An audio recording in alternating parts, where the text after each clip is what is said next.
Hi everyone, it's Manisha here. I am on my day 3 of my Facebook Live challenge, and it's all about service accommodation again. And if you're here listening again, this means you are interested in service accommodation, which is amazing. And that's what I'm doing at the moment. This is what I'd like to help others to be able to do. So please follow me, put a question. If you've got any question, put it down, write it to me.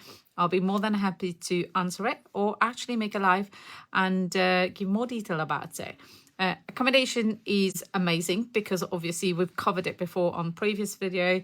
You can make £500, £1,000 a month from a property that you don't necessarily need to own, which is amazing. And again, in terms of property, we've talked about you can buy it, you can rent it. There's other options as well, like lease option or joint venture or management that we've covered before. But again, I will cover a little bit about this maybe later on. What I wanted to focus today is how do you get your very first property? So we've talked about service accommodation, what it is and what we can get, what we can achieve by running a service accommodation every single month.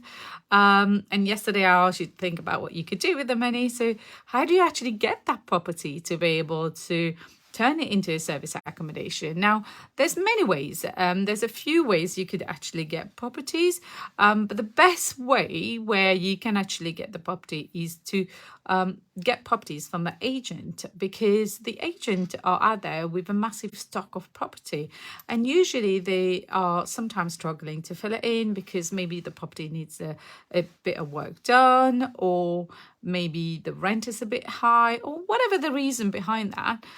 They might have property sitting on the stuff that they want you to have. But in order for you to be able to get that property, you need to be able to build that relationship with the agent. So just asking for a property for service accommodation, you're not just going to get it just like that. I mean, 5 years ago when I started, actually 6 years ago when I started, it was even more difficult because at that time, nobody have heard of service accommodation. Nobody have heard of the concept of renting service accommodation, renting a property for service accommodation. So convincing an agent to work with you was much more harder than it is now. Now it's pretty much easy. They know what service accommodation is all about. They know what rent to service accommodation is all about. They have the contract ready for you, and they're happy to give you the property as well. So it's all about negotiation and talking to them. So I'm gonna talk about two different approach. One that we used to do 6 years ago when we started, which was approaching them with the fact that they don't know what service accommodation is all about. So what we'd normally do is we will look for the property online. So step 1 is do your research, find out about the property, make sure that once you've identified your property, you do your figures. So step 2 would be run your figures, run your figures so you know whether that property will work for you, whether the property is in the right location, whether the rent will be okay, roughly how much you're going to be able to make from that property. There's no point going in for a viewing and then taking time to decide whether this property is going to work or not. You should already have an idea whether it will work. Going for the viewing is just getting that final confirmation to say, yeah, do you know what? This is a really good property and it can work. So have your step 2, have your figures ready. You need to be ready to be able to say, yes, I want that property. Ring the agent and say, I've seen this property, I'd like to have a viewing. Now, recently, the agent started pre-qualifying you over the phone as well. So they'll ask you a few questions. Try and avoid answering this question because obviously the property is not for you. It's for service accommodation. And if you don't want to be upfront and get, no, I'm not interested, then maybe use the subtle approach of trying to avoid the questions and then go for the viewing and then tell them about it. Tell them that you want to use it as service accommodation. Now, please, do not keep it quiet. Do not, when you're doing the viewing and you're happy with the property and you want it, please don't try to make it look like you're getting it for yourself. You have to make sure that you're open and honest about the fact that you're using it as a service accommodation. Otherwise, you'll land yourself to a lot of trouble. So now that you are there at the appointment to view the property, it's very important for you to start building relationship with the person who's doing the viewing. Yes, they're not the final decision maker when it comes to whether they will give it to you as a service accommodation, but it's very important for you to actually understand what they're doing there, understand why they're advertising this property, what's really good about the property, what's not so good about the property, and be really chatty to them. It's all about building relationship, because that person could bring you more property, and unless you use the opportunity to build the relationship there, you might not get more deals from them. So be very, very grateful for the opportunity to be there and be able to talk to them, and the fact that they've taken the time out of their calendar to actually show you the property, and try and build a relationship, find out a little bit about them, tell them a little bit about you before you actually say what you want from this property. So building relationship is very important. I think you'll realize that. I mean, we've talked about that in some of the videos before as well. It's not just the agent, it's the people you work with, it's the landlord we work with.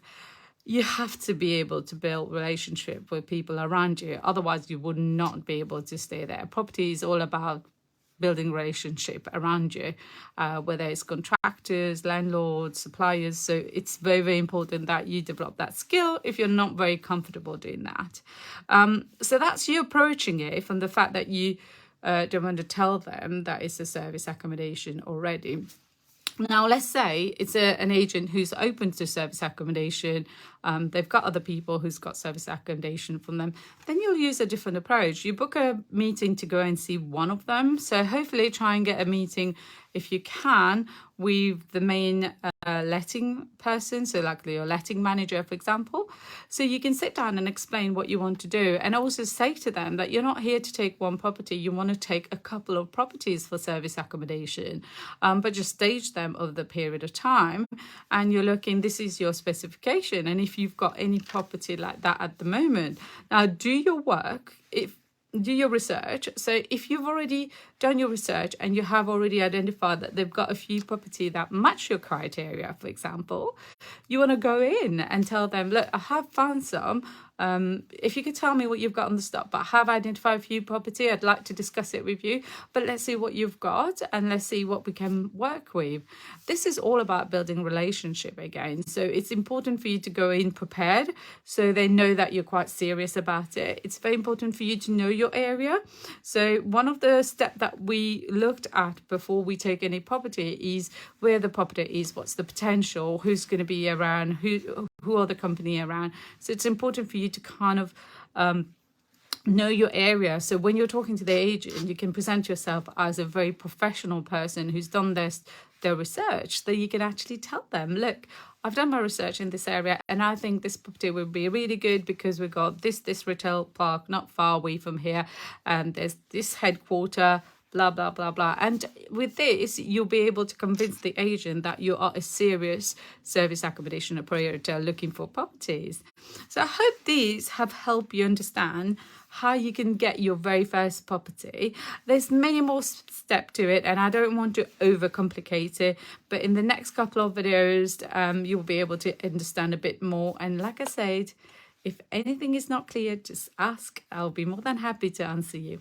Thank you. Take care. Bye.